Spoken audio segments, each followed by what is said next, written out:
두뇌 서바이벌 게임, 당신을 시험하려는 악마의 계획, 하석진, 박경림, 부승관, 서동주, 이혜성, 궤도, 곽튜브. 와, 캐스팅 대박. 나 이런 거 진짜 좋아하는데. 어디?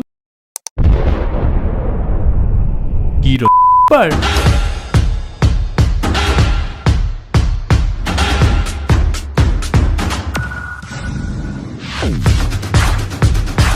뚠드리가 보다 뚠드리입니다. 금주의 콘텐츠는 제가 정말 좋아하는 두뇌 서바이벌 게임, 넷플릭스 화제의 작품 데블스 플랜입니다. 봐보신 여러분들을 위해 결론 먼저 말씀드리겠습니다. 결론은 맨 뒤에 있습니다. 끝까지 시청 부탁드립니다. 그럼 바로 갑시다. 하기 전에 저희 개인적인 의견이니 저와 의견이 다르신 분들이 계시다면 여러분의 의견이 맞습니다. 저는 논쟁을 하지 않습니다. 그냥 재미로만 봐주십시오. 진짜 바로 갑시다.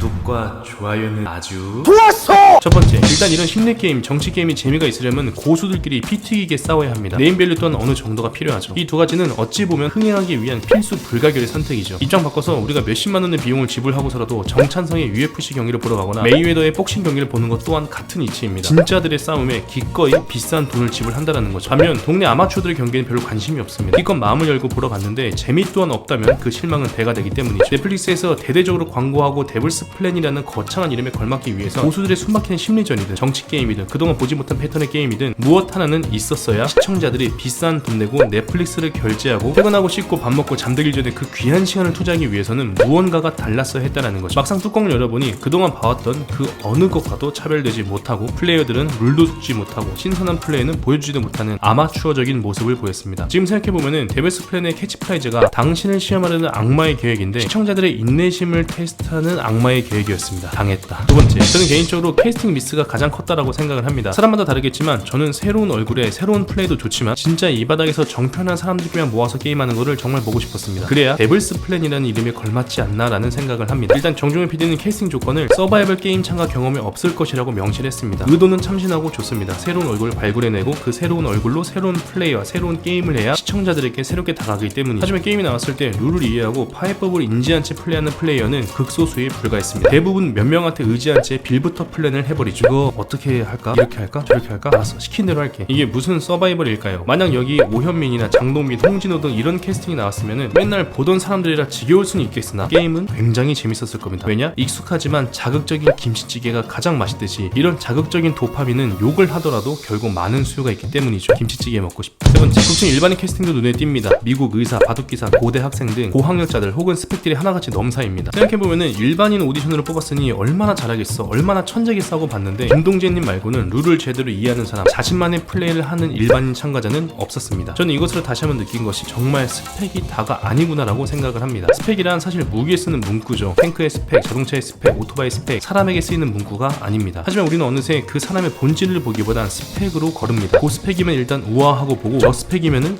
저 사람 뭐야 하고 깔보죠. 막상 뚜껑을 열었더니 고스펙자들의 활약은 굉장히 미비했습니다. 미국 의사건 프로 바둑기사건 다 자기의 달란트는 따로 있다라는 거죠. 이런 심리게임, 정치게임에서는 그들의 능력치는 맞지 않았다라는 겁니다. 고로 사람은 다 자기의 쓰임새가 있습니다. 오늘 하루 자존감이 낮아진 분이 계시다면 힘내세요. 여러분들은 반드시 어딘가에서 밝게 빛날 겁니다. 저도 언젠간 빛이 나겠죠. 잠깐 눈물 좀 닦고 올게요. 네 번째, 또 하나의 가장 큰 문제는 바로 마인드셋이라고 생각을 합니다. 여기 들어온 순간부터 게임을 통해 혹은 정치지를 통해 혹은 연합을 통해 떨어질 수도, 승자가 될 수도 있습니다. 물론 사람마다 다르겠지만 저는 빌부터 살아남기보다는 진짜 짧고 굵게라도 내 플레이를 멋지게 하고 큰 임팩트를 주고 떨어지자라는 마인드라서 저만의 플레이를 했을 것 같습니다. 저는 속물이라서 큰 임팩트를 줘서 족적을 남긴다면은 혹시 다음에 피해 게임 3는 불러주겠지? 또 다른 기회가 있겠지라는 더 앞을 보고 큰 그림을 그리는 대식가이기 때문이죠. 출연진 대부분이 연예인이고 서바이벌을 처음 하다 보니 이미지적으로 몸살이는 게 너무나도 많이 보였습니다. 내가 정치질 했다가 내 이미지 어떻게 되지? 내가 배신 때렸다가 내 이미지 어떻게 되지? 그런 거 신경 쓰지 않고 누구에게 빌붙지 않고 홀로 게임을 풀어나가는 하석진님이 더욱더 빛나 보였던 이유입니다. 저는 정종현 PD님이 출연자들과 미팅하고 얘기할 때 어느 정도의 방향성은 정해줬었어야 됐다고 생각을 합니다. 플레이어들끼리도 우리 진짜 게임은 게임일 뿐이니까 기분 나빠하지 말고 진짜 정치질이든 배신이든 살아남고 이기는 것에 포커싱을 두자라고 마인드셋이 됐었어야 했다라고 생각을 합니다. 너도 착하고 나도 착하고 나도 이미지 챙기고 얘도 이미지 챙기고 순한 양들만 있으면은 이건 엔젤스 플랜이지 이게 무슨 데블스 플랜일까요? 제가 곰곰이 생각을 해보니 큰 대, 불화 이걸 보면 크게 화가 난다라는 데블스 첫 번째, 저는 그렇게 생각을 합니다. 공리주의 대 자본주의의 싸움이지 않았나 싶습니다. 간단하게 공리주의란 최대 다수의 행복이죠. 궤도님은 정말 똑똑하고 경제에 취약한 어린 양들을 잘 보호하며 안전 운전한 운전자였습니다. 이런 궤도님에게 대표님에게 무인승차하는 사람들을 그들이 행복하면 난 만족해라는 논리를 펼치며 경쟁이라는 서바이벌 게임에서 새로운 패러다임을 제시했죠. 반면에 하석진 배우님은 철저하게 이 프로그램의 룰에 맞게 움직였습니다. 초반에 소극적인 플레이를 했다라고 볼 수 있지만 철저하게 계산된 움직임이었죠. 자기 자신이 바라본 눈으로 계산으로 틀리더라도 우직하게 움직였습니다. 그리고 치열하게 경쟁을 했죠. 사실 공리주의라고 부르기도 애매했다라고 생각을 합니다. 저는 개인적으로 진보적 평등이라고 느꼈습니다. 이런 경쟁 서바이벌 게임에 와서 대다수의 플레이어들이 평등하게 코인을 나누고 분배하며 자신의 이득을 위한 플레이를 배제시키려는 움직임이 이게 맞나? 이게 프로그램 취지에 맞나라는 의아함에서 전혀 집중을 하지 못했죠. 뭔가 근데 솔직히 말해서